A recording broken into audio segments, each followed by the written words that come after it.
Hello everyone, gusto ko lang maglabas ng hinanakit sa dibdib ko.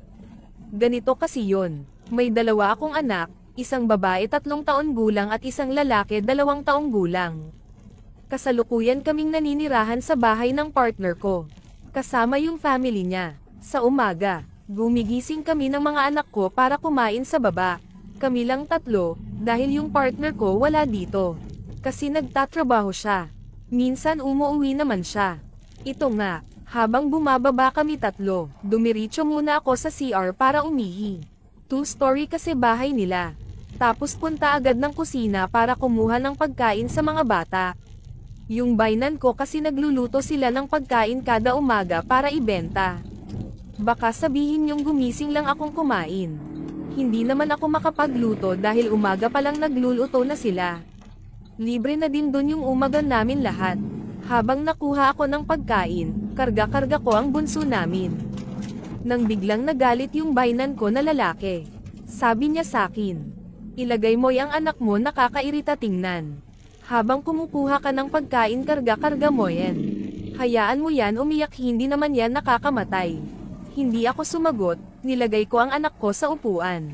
Pagkatapos kong kumuha dumiretso kami ng kwarto naming, para doon pakainin ang mga anak ko. Doon ako iyak ng iyak. Nasasaktan ako. Dahil ko alam ano gagawin ko. Kasi naman parang binaligtad lang nila ginagawa ko. Kasi tong bunso kong anak napakaiyakin talaga, napakahinhin. Gusto parati sa mama lang niya. Nagpapalagay naman siya. Kaso nga lang umaga pa kakagising lang, para gusto lang niya binubuhat ko lang. Kasi naman pag nasa baba kami, may hagdanan ng bahay papuntang 2nd floor. Itong bunso ko pag nilagay dumiretso talaga ta sa hagdan para umakyat. Tapos hindi ko makikitang umaakyat yung anak ko dahil kumuha ako ng pagkain. One time nahulog yung bunso kong anak sa hagdanan. Sino ang sinisi? Ako. Dahil hindi ko daw binantayan. Sinusunod ko lang naman sinasabi nilang, huwag karga ng karga. Kaya simula noon, pag nasa baba kami binubuhat ko na lang, kasi dahil ko namalayan nakaakyat na pala anak ko. Ito naman, binubuhat ko lang anak ko, para hindi na mahulog. Nagagalit naman sila sakin dahil parati lang daw nakabuhat. So, ito naman pag kumain kami sa sala, wag daw sa sofa dahil madudumihan. Pag salam isa naman umaakyat yung anak ko. Nagagalit naman sila. Ito pa, diba sabi nilang di daw binubuhat yung anak pag kukuha ng pagkain. Sinusunod ko naman sila pero parang binaliktad lang nila, parati ginagawa ko. Ito naman gabita, nilagay ko yung anak ko sa upuan para kukuha ako ng pagkain namin sa lamisa. May mga pinsan din kasi tong anak ko lalaki.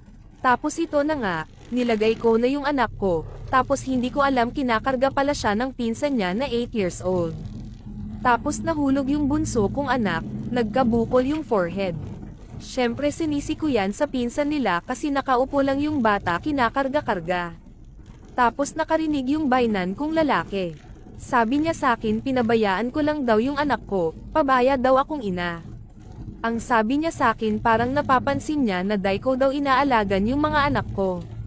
Sabi ko naman sa sarili ko na halos magkapalit na nga kami ng mukha, sa kakadikit ng dikit kasama araw-araw mga anak ko.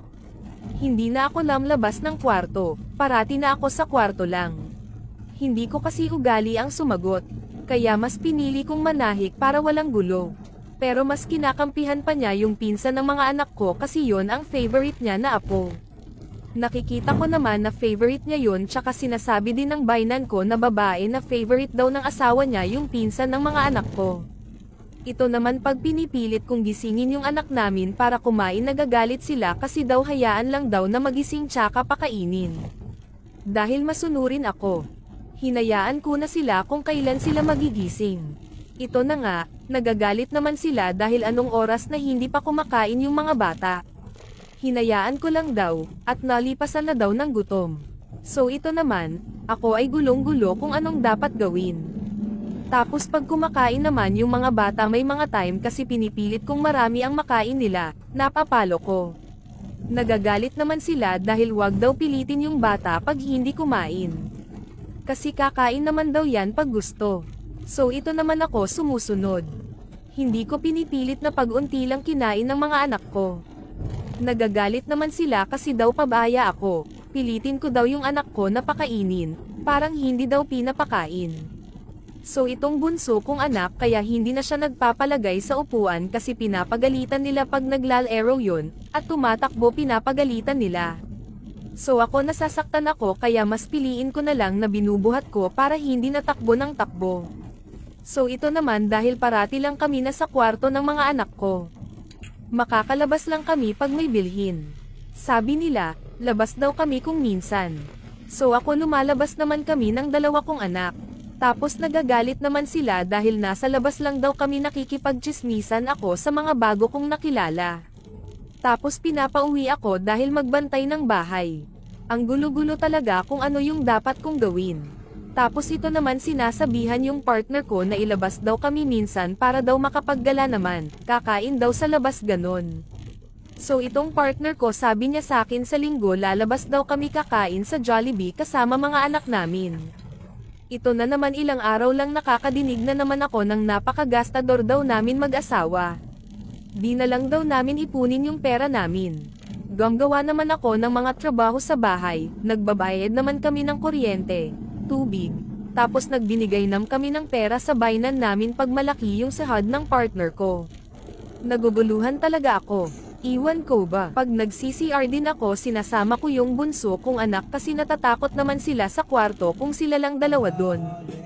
Pag may tao naman sa baba hindi ko pinapabantayan. Dahil ayaw kung ano-ano sabihin nila. Tas itong bainan ko naman na babae kinukumpara ako parati sa kanya. Na kesyo hindi naman daw siya ganyan noon. Hindi ko talaga alam kung ba't ganyan. Ito naman, tong partner ko wag daw order ng order. Kasi naman tong partner ko nag-order ng brief niya kasi yung mga luma niyang brief may mga butas na. Tapos galit na naman sila. Hay nako, ewan ko ano ba dapat gawin.